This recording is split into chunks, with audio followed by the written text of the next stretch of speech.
Hello students, कैसे हैं आप। देखिए, अभी आज हम पढ़ेंगे एसिड्स और बेसिस। आपके एनसीईआरटी के अंदर साइंस में चैप्टर 2 है एसिड एंड बेसिस। इसके लिए अगर हम देखें तो भाई हमने एसिड्स और बेसिस के लिए अगर हम बात करें तो एसिड्स क्या है, बेस क्या है और सॉल्ट क्या है, इनको अगर जानना है तो इससे पहले हमको एक छोटा सा माइनर पॉइंट पढ़ना पड़ेगा जो इनको आइडेंटिफाई करेगा। ओके, तो दैट्स द इंडिकेटर्स। क्या होते हैं इंडिकेटर्स? Indicators, okay. तो इंडिकेटर्स आपके क्या करते हैं, आपको आइडेंटिफाई करके दिखाएंगे, identify the acid and base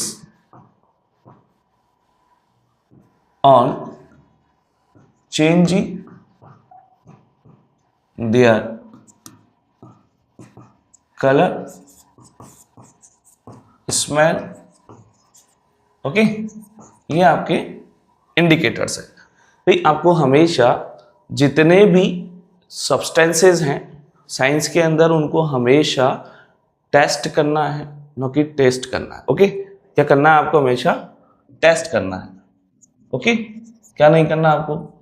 test कभी नहीं करना, क्योंकि हो सकता है कोई भी आपकी बॉडी में रिएक्टिविटी क्रिएट कर दे, आप खाओ उसके आपको टंग पर कुछ इन्फ्लेशंस क्रिएट करे, तो इससे बेटर हम उसको पहले क्या करेंगे, इंडिकेटर से टेस्ट करेंगे। तो how many types of indicators? Indicators जो हैं, देखो आपके पास यहाँ पर इंडिकेटर हम मान के चल रहे हैं।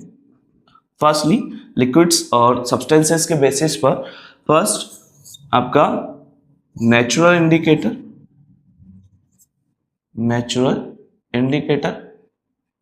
And second one is artificial indicator.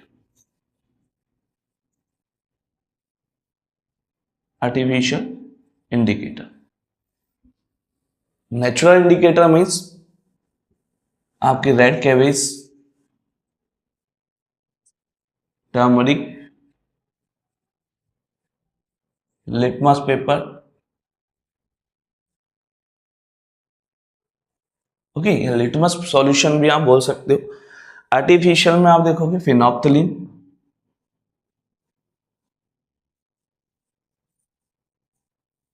And methyl orange. ये आपके क्या हैं? Artificial indicators. एक है नेचुरल इंडिकेटर, एक आपके आर्टिफिशियल इंडिकेटर्स है। ये इंडिकेटर्स आपकी हेल्प करेंगे कलर चेंज करके कि आपका इंडिकेटर जो एसिड और बेस है वो किस नेचर का है, मतलब जो भी सब्सटेंस है वो आपका एसिड है या बेस है, उसको आपको आइडेंटिफाई करके बताएगा। अगर कोई सॉल्ट भी है तो सॉल्ट को भी ये आइडेंटिफाई करके बताएगा कि सॉल्ट का जो नेचर है वो किस तरीके का है, एसिड है, बेस है। ओके, तो ये आपके इंडिकेटर्स, एक natural indicator and artificial indicators. तो हमारे पास एक एक्टिविटी है आपके एनसीईआरटी के अंदर, एक्टिविटी 2. आपके पास एक एक्टिविटी है, एक्टिविटी 2.1। ये एक्टिविटी आपके पास में है।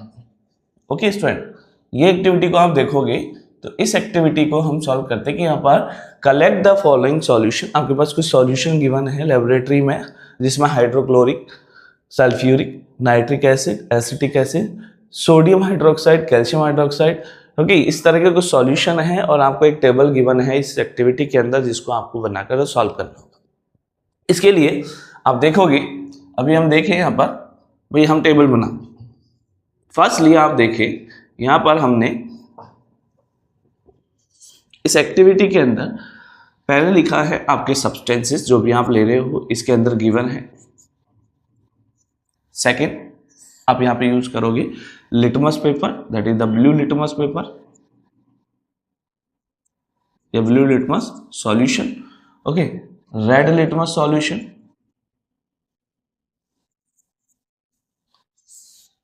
यहाँ पे आप लिखेंगे मिथाइल ऑरेंज,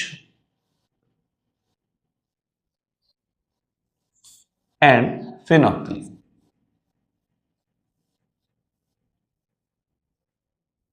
ओके, फिनोप्थलीन। ये आपके पास में कुछ सॉल्यूशंस हैं, ये इंडिकेटर्स हैं। ओके, इन इंडिकेटर्स के अंदर हमें एसिड्स और बेसिस का नेचर मालूम करना है। अगर इनमें से कोई सब्सटेंसेस एसिड है, ओके, हर एक को हमने कलेक्ट किया, कलेक्ट करने के बाद चेक किया, देखते क्या आ रहा है। तो एट फर्स्ट अगर हम बात करें, यहां पर आपके पास सब्सटेंस ले रहे हैं। सबसे पहले अगर इसमें से कुछ एसिड्स अगर होंगे, क्या होंगे, एसिड्स, तो ये ब्लू सॉल्यूशन पे क्या इफेक्ट दिखे, तो ब्लू सॉल्यूशन को ये रेड के अंदर कन्वर्ट कर देंगे। इसके अंदर कन्वर्ट कर देंगे रेड में, एंड रेड सॉल्यूशन को किस में कन्वर्ट करेंगे, भाई इसमें कोई कन्वर्जन नहीं होगा, मतलब लिटमस पेपर का जो सॉल्यूशन है उस पर कोई भी इफेक्ट नहीं होगा। मिथाइल ऑरेंज के लिए अगर हम बात करें, तो एसिड अगर मिथाइल ऑरेंज के साथ टेस्ट किया जाता है, तो ऐसे में यहाँ पर ये एसिड का कलर, मिथाइल ऑरेंज का कलर कैसा हो जाता है, रेड हो जाता है। फिनोप्थिलीन कलरलेस है, तो एसिड के साथ में कलरलेस सॉल्यूशन ही प्रिपेयर करेंगे। ओके, नाउ अगर हम बात करें बेसिस की, तो बेसिस यहां पर after testing blue litmus paper पर कोई भी इफेक्ट नहीं दिखाएगा। ब्लू लिटमस पेपर और सॉल्यूशन दोनों के साथ में कोई चेंज नहीं होगा। रेड के साथ में अपना कलर क्या कर देगा, ब्लू कर।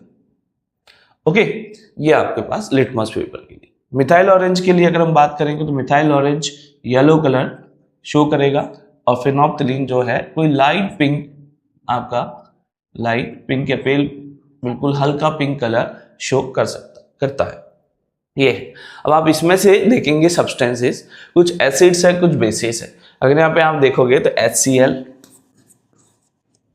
H2SO4, HNO3, CH3COOH। ओके, यहाँ पे आप देखें base NaOH, KOH and CaOH का होल ट्वाइस, ये बेसिस इस एक्टिविटी को शो करते हैं। Clear student? तो यहाँ पे एसिड्स और बेसिस को हमने समझने के लिए हमने सबसे पहले क्या पढ़ा, इंडिकेटर्स, क्योंकि इंडिकेटर्स ही आपकी सब्सटेंसेस का नेचर बताएगा। नेक्स्ट जो आप देखेंगे, एक आपके पास एक टाइप का और इंडिकेटर होता है। भाई आपके पास एक इंडिकेटर और है, that is the olfactory indicator.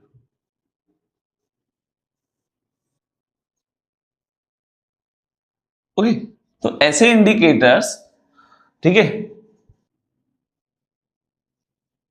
Indicator which change their order,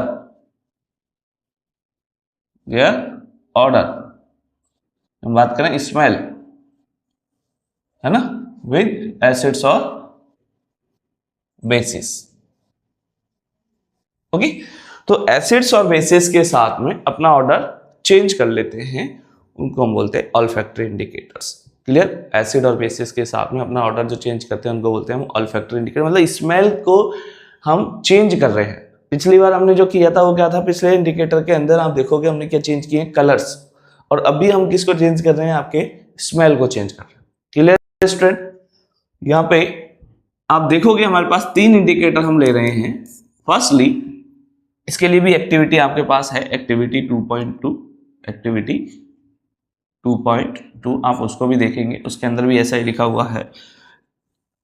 यहाँ देखिए, फर्स्ट जो है आपके पास ये जो इंडिकेटर्स हैं वो है आपके लिए clove oil,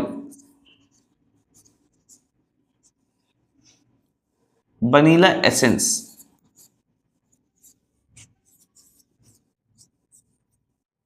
third one is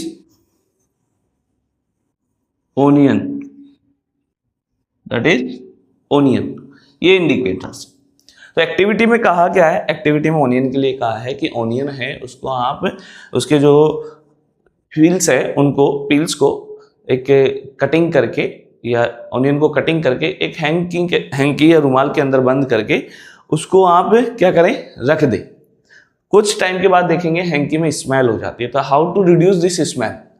okay, तो स्मेल आप अगर रिड्यूस करेंगे तो ऐसे में आप देखोगे कि आपको उसमें आपको सोप यूज करना पड़ेगा, क्योंकि सोप बेसिक नेचर के होते हैं, इसलिए उसके अंदर से स्मेल गायब हो जाती है। अगर आप उसके अंदर लेमन का यूज करते हो तो उसके अंदर आपको स्मेल वापस से डिटेक्ट होगी, ओनियन की स्मेल आपको डिटेक्ट होगी, इसमें ओनियन की स्मेल आएगी। लेकिन अगर आप उसको सोप को यूज करते हो तो यहाँ पर आपके पास में जो स्मेल है वो धीरे धीरे धीरे कम होती चली जाएगी। तो यहाँ पे बेस क्या कर रहा है, स्मेल को रिड्यूस कर रहा है। बेस क्या कर रहे हैं, स्मेल को रिड्यूस कर रहा है। सेम क्लोव ऑयल के साथ भी यही है। अगर हम यहाँ देखें एसिड्स के साथ में कॉम्बिनेशन बना रहे हैं और बेस के साथ में कॉम्बिनेशन बना रहे हैं किसका, क्लोव ऑयल का, या इंडिकेटर्स, इन इंडिकेटर्स को अगर हम चेक कर रहे हैं एसिड्स और बेसिस में,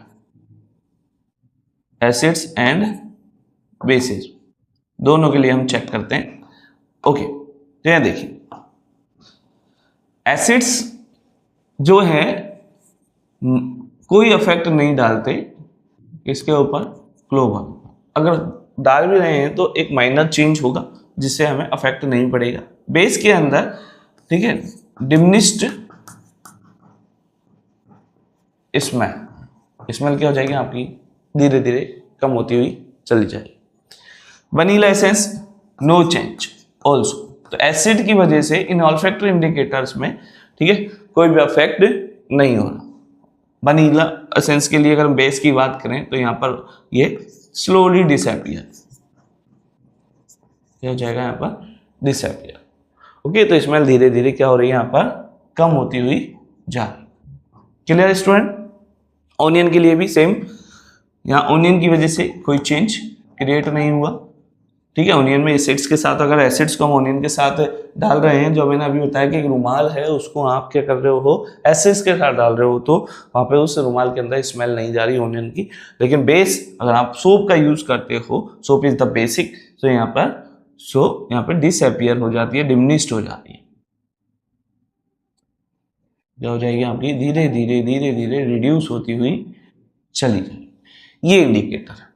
ओके, एक इंडिकेटर और है आपका यूनिवर्सल इंडिकेटर। आप आगे देखेंगे एक इंडिकेटर और है एनसीईआरटी में, लेकिन ये एनसीईआरटी के मिड चैप्टर में है, that is the universal indicator. Universal indicator, okay sir, universal, ठीक है। That indicator mixture of several indicator, mixture of several indicators, mixture of several indicator, okay, which change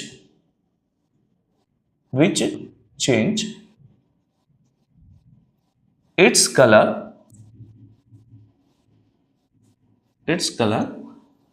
on concentration of H plus ion in solution. Okay, तो यहां पे आपका universal जो indicator है वो colours को चेंज करेगा, उसके बेसिस पर ही हम बात करेंगे। तो एनसीईआरटी के अंदर आप देखोगे तो इसमें आपको ये देखने को मिलेगा कि यहाँ पर हमारे पास एक यूनिवर्सल इंडिकेटर है। अगर आप एनसीईआरटी में अगर हम देखेंगे, यहाँ पे आप देखेंगे कि यहाँ पर एक हमारे पास यूनिवर्सल इंडिकेटर है, that's the your universal indicator. Okay student, it's your universal indicator, okay।